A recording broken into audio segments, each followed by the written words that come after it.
A man woke screaming in his first-class cabin. At the foot of his bed stood a figure, tall, skeletal, gaunt, dressed in blood-soaked rags. In one hand, a sword, long, medieval, dripping red. The figure didn't speak, didn't move, just stared. This wasn't a dream. And it wouldn't be the last time. 3 nights in a row, the swordsman appeared. On the 4th day, Claude Sawyer abandoned ship. He walked off mid-voyage, left behind his luggage, his cabin, his paid passage.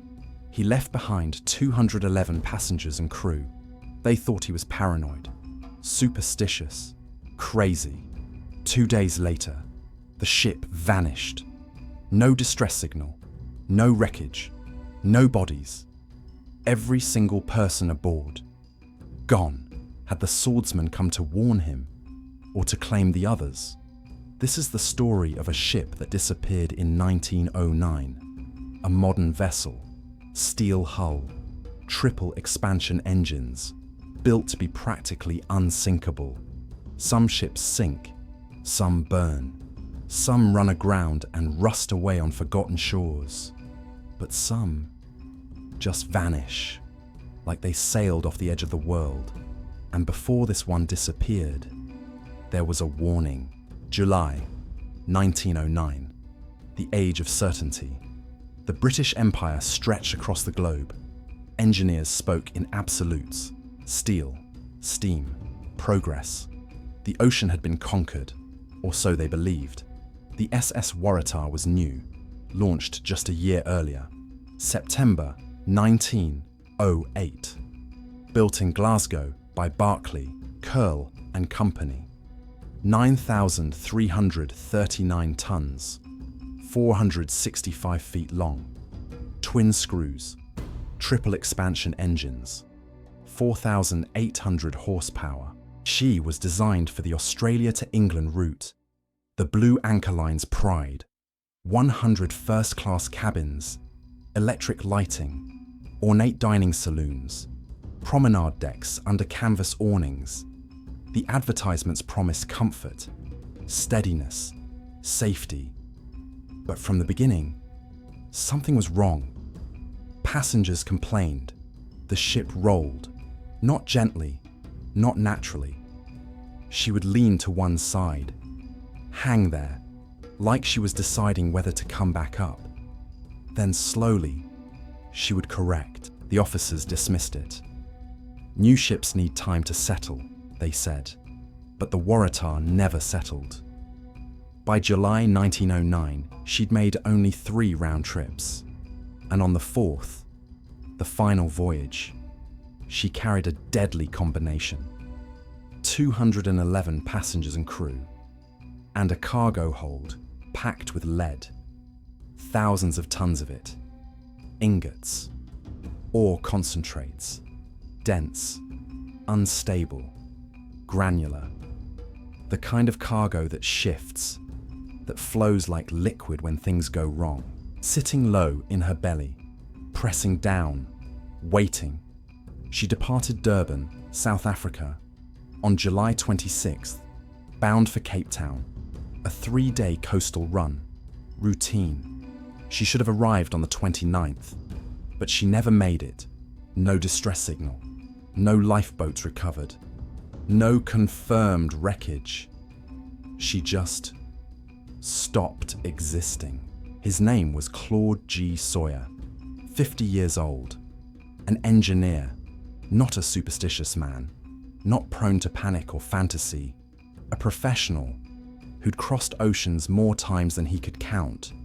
He understood ships, the physics of them, the mathematics, the way they moved, the way they should feel, and the Waratah didn't feel right. This wasn't intuition. This was calculation. He'd boarded in Adelaide, Australia, paid £42 for a first-class cabin, a fortune in 1909.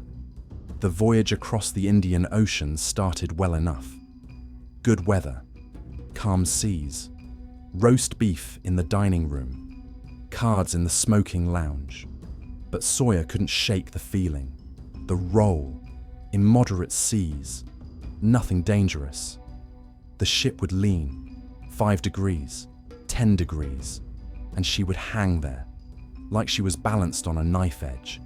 Then slowly, too slowly, she'd come back. Sawyer timed it. The recovery took too long. He spoke to other passengers. Some agreed. "She feels top-heavy," one man said, "like she wants to flip." Sawyer went to the officers. They were polite, dismissive. "The ship is perfectly sound, Mr. Sawyer." But it wasn't, and he knew it. Then, the dreams began, night after night, in his first-class cabin, the darkness complete. Sawyer would wake and find a figure standing at the foot of his bed. A man, tall, gaunt, skeletal, dressed in rags, blood-soaked. In one hand, a sword, long, medieval, the blade dripping red. The figure didn't speak, didn't move, just stood there, staring, with eyes that saw nothing and everything. Sawyer would blink, shake his head, tell himself it was shadows, exhaustion, but the figure remained, solid, real, undeniable. The swordsman. Claude Sawyer wasn't superstitious. He believed in mathematics, engineering, the laws of physics.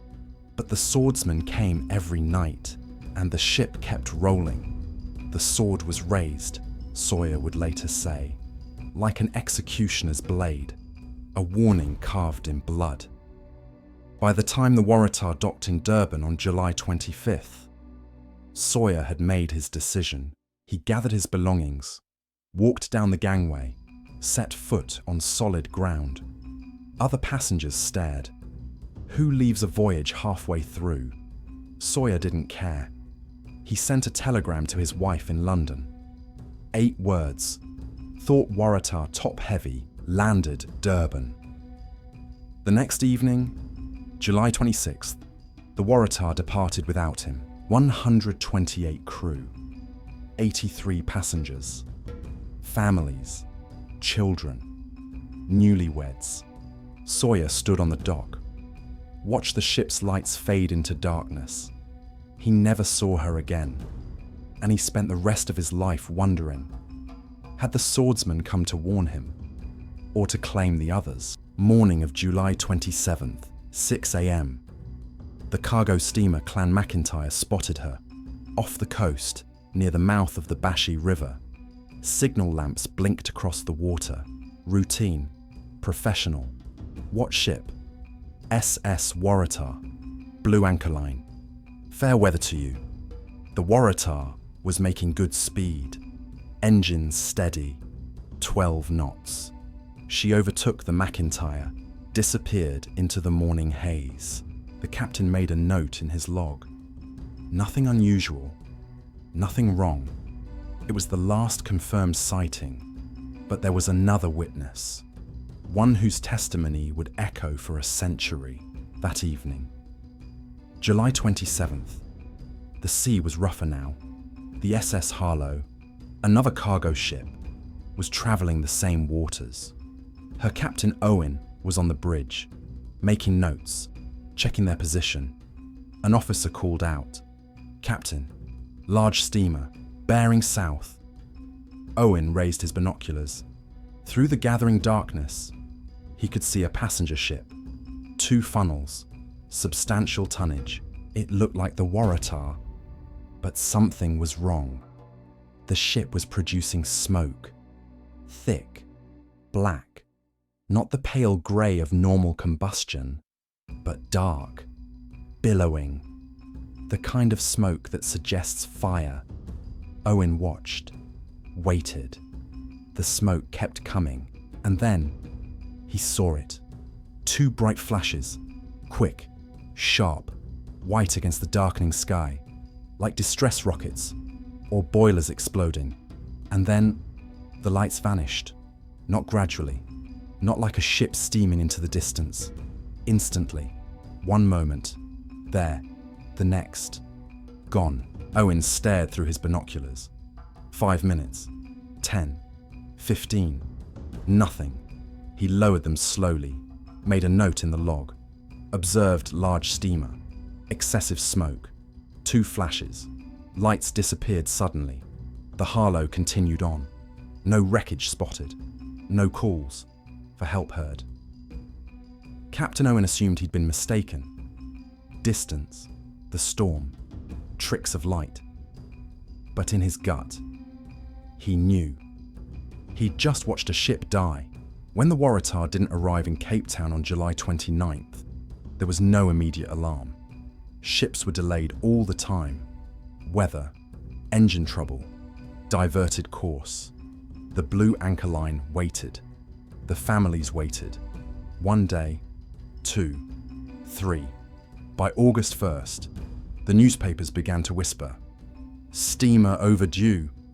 By August 5th, headlines screamed, "Grave fears for missing Waratah." The British Admiralty acted. Ships, aircraft, search parties. Every available ship sent to search. For weeks they combed the coastline, the wild coast, rocky, treacherous, unforgiving, mile after mile of searching. They found almost nothing.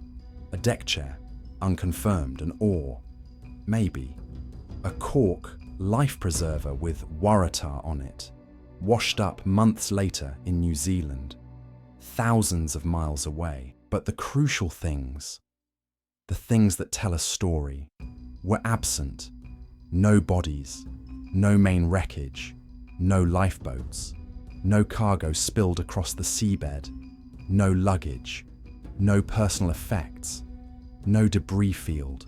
Compare that to the Titanic 3 years later. When she went down, the ocean was littered with evidence, bodies, furniture, trunks, wreckage stretching for miles. A story written in flotsam. The Waratah left no story, only silence. December 1909. The British Board of Trade convened a formal inquiry. Maritime officials, engineers, experts. They wanted answers. Claude Sawyer was called to testify. For hours he described what he'd felt. The ship's roll, the slow recovery, the unease that had grown day by day. And then, reluctantly, knowing how it would sound, he told them about the dream. The swordsman. The courtroom went silent. Some officials exchanged glances, premonitions, phantoms. This wasn't the language of maritime law, but Sawyer wouldn't back down. "I saw him," he said, "every night, a man with a sword, covered in blood. I believe he came to warn me." The court filed the swordsman under hysteria, but they couldn't file the missing ship anywhere. The inquiry's final report came in 1910. It was devastating in its inconclusiveness. The court is of the opinion that the SS Waratah was lost with all hands in a gale off the coast of South Africa, July 28th or 29th, 1909. The exact cause cannot be determined. Translation: we have no idea. The families received the news. 211 people, gone. No bodies to bury, no graves to visit. Just names on a list.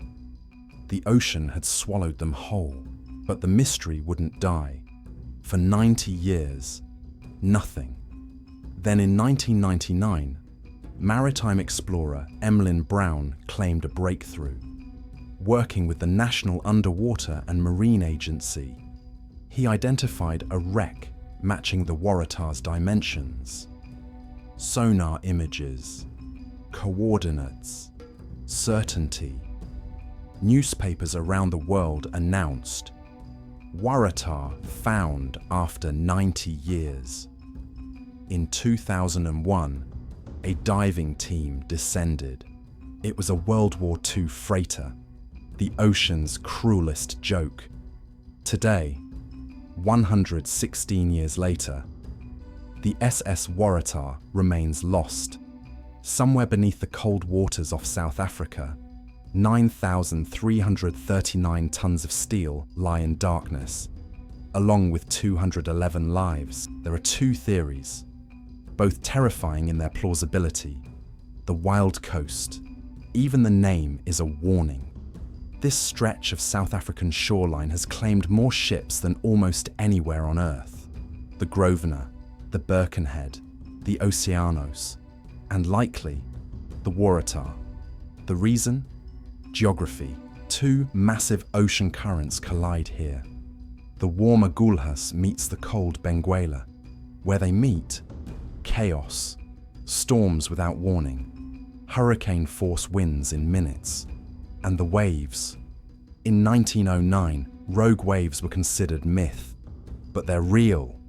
70 feet high, 80, sometimes more, appearing from nowhere, moving at impossible speeds. For the Waratah, already top-heavy, already unstable, a rogue wave would be an execution, the ship steaming through rough seas, manageable, nothing alarming. Then, on the horizon, a dark line, growing, rising, a wall of water, a mountain reaching for the sky. The wave hits broadside. Against the full length of her hull, the Waratah rolls violently, beyond her point of no return, 30 degrees, 40, and then she flips. In seconds, the ship inverted, her keel exposed to the sky. The weight of flooding water drags her down. No time for a distress signal, no time to launch lifeboats, no time to scream. The ocean closes over her, like a coffin lid.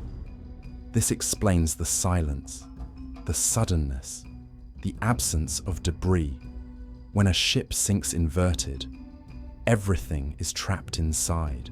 But there's another theory, possibly even worse. The Waratah was carrying over 1,000 tons of lead, ingots and ore concentrates.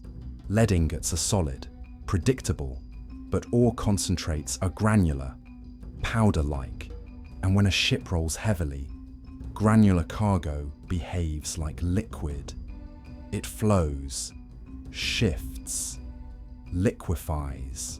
This is called liquefaction, one of the most feared phenomena in maritime transport. The Waratah rolling in the storm, 10 degrees to port, labouring back to centre. The oar begins to shift, slowly at first, then suddenly, catastrophically, it flows to one side, thousands of tons, instantaneously. The ship lurches, 30 degrees, 40. The centre of gravity shifts so violently, no engine power can correct it. She goes over, and the weight of the cargo pulls her down. Like an anchor, she doesn't capsize. She rolls beneath the waves. This would explain the flashes Captain Owen saw. As the ship rolled and flooded, cold seawater poured into the boiler rooms. When ocean water hits superheated boilers, they explode. 2 flashes, 2 boilers, rupturing, and then silence. The Waratah sinking in less than a minute. So fast the crew were underwater before they understood. So fast no distress signal could be sent. So fast the lifeboats stayed lashed to their davits. Both theories are plausible, and both lead to the same conclusion. The 211 people aboard had no warning. One moment, alive. The next, gone. Claude Sawyer lived until 1942, 33 years after the Waratah vanished. He never stopped talking about the vision. In interviews, in letters, in testimony, he described it with unwavering consistency. The gaunt figure, the medieval sword, the blood-soaked rags, the hollow eyes. Skeptics dismissed him as a lucky crank. But Sawyer never wavered. He knew the swordsman had come as a warning, A messenger sent to pull one man from catastrophe. But why him? Why not the others? Sawyer never had an answer, and it haunted him until he died. Today, somewhere beneath the cold waters off South Africa, the SS Waratah lies in darkness, her exact position unknown. A ship the size of the Waratah can hide in that labyrinth of seabed, like a child's toy in sand. 211 people stepped aboard in July 1909, expecting a routine voyage. They brought luggage, photographs, dreams, and every single one of those lives ended in a moment of unimaginable violence. No headstone marks their grave, no monument honors their memory. Only the ocean remembers. The SS Waratah remains one of maritime history's deepest mysteries. Not because we lack theories, but because the ocean gave us nothing. No wreckage, no bodies, no answers, only silence. And in that silence, the ghost of the swordsman still stands watch, a blood-soaked sentinel, guarding the threshold between the living and the drowned. The Waratah sailed into darkness on a summer evening, 211 souls aboard, and simply ceased to exist. The ocean doesn't owe us explanations. It doesn't follow our rules. The Waratah is still out there, somewhere in the deep, in the cold, in the dark, and she's not alone. 211 people are with her, not victims, not survivors, just gone. The sea keeps its secrets. Most times, it doesn't whisper them back, and we're left standing on the shore, staring at the horizon, wondering what happened in those final moments, when the wave appeared, when the cargo shifted, when the lights went out. We'll never know. And maybe that's the real mystery. Not what happened, but how we live with not knowing. The ocean remembers what we forget, but it never tells.